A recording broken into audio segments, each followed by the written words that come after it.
वर्णाभ्यामिदन्नमः ॐ इमं मे वर्णश्रुधी अवमद्या च मृडय त्वामवस्युराचके स्वाहा इदं वर्णाय इदन्नमः ॐ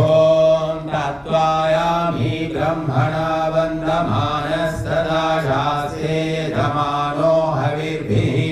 अहेलमानो वरुणे हवो धुरुशंसमान आयुप्रमोषि स्वाहा इदं वर्णाय इदन्नमः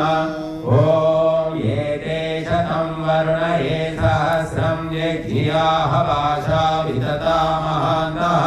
तेभिर्नो अद्य सवितोत विष्णुर्विश्वे मुञ्चन्तु मरुता सर्काः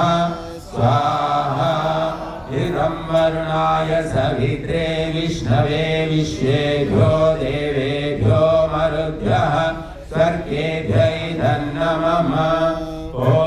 मया चाग्नेयस्य नभिषस्तिवाच सत्यमित्वमयासि अयानो यज्ञं वहास्य यानो देहि भेषजं स्वाहा इदमग्नये अयसे इदन्नमः ॐ उदुत्तमं वरुणपाशमस्मदवाधमं विमध्यमं श्रद्धाय अधावयमादित्यव्रते तवानागसोदितये स्याम स्वाहा इदं वरुणायादित्यायादिदये चैदन्नमः ॐ भवतन्नः समनसौ सचेतसावरेपसौ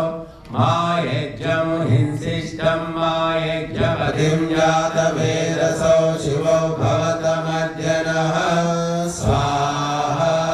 इदं जातवेदसौ